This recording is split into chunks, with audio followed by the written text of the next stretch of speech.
Bonjour chers locataires, on voulait vous montrer comment entretenir votre échangeur d'air. C'est important au printemps et à l'automne de faire un nettoyage des filtres dans la machine.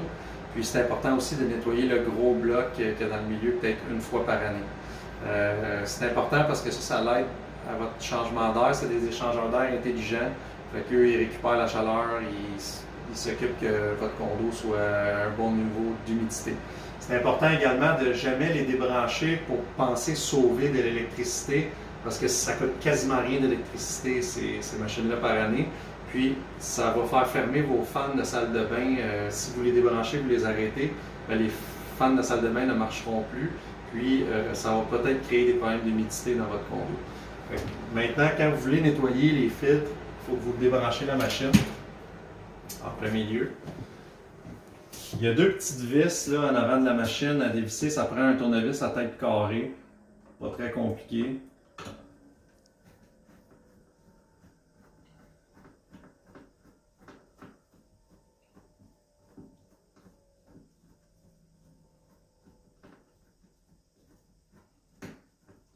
C'est le moment de montrer à vos enfants ou à votre conjoint que vous êtes une personne manuelle quand vous allez faire ça. L'échangeur d'air aussi, pour son fonctionnement, sur la machine, il y a des documents par rapport à l'échangeur d'air, absolument qui sont en haut ici, ou qu'on a laissé dans le condo quand vous avez pris possession. Sinon, on vous a envoyé dans un courriel un petit guide du fonctionnement d'un échangeur d'air. Vous allez pouvoir comprendre les modules avec son guide. L'été, il y a des gens qui arrête tout simplement l'échangeur d'air pour ne pas faire rentrer l'humidité de l'extérieur parce qu'en été, c'est plus humide. En hiver, c'est très sec. C'est important que l'échangeur d'air fonctionne pour qu'il essaie d'amener de l'humidité dans votre unité. Puis, c'est ça. Avec le guide, là, ça va vous donner une idée de comment le régulariser. Bon, quand on ouvre la petite trappe, là, ça s'enlève comme ça. Puis, si vous venez voir de plus proche, vous avez deux filtres dans votre échangeur d'air qui sont glissés tout simplement en haut du bloc. Là. Ils sont ici. Bien, ça, ces filtres-là, c'est ça qu'il faut enlever, nettoyer avec un petit aspirateur ou les passer à l'eau tiède, puis enlever la poussière qui part dessus. Important de les laisser sécher avant de les remettre dans l'échangeur d'air. Puis, il y a comme des petites braquettes à l'intérieur que vous avez juste à glisser le filtre en dessous. Là. Braquette en métal.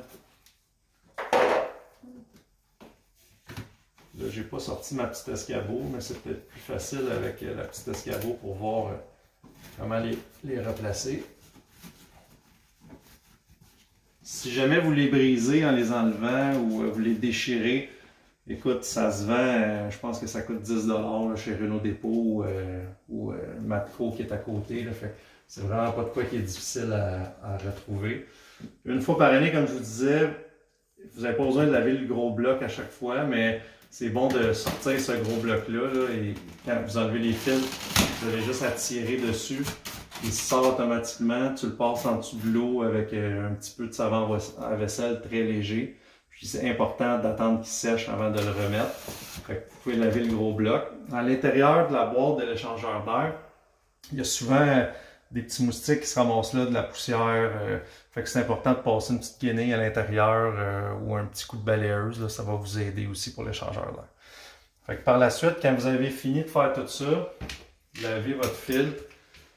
Vous avez juste besoin de replacer votre porte, revisser les deux vis.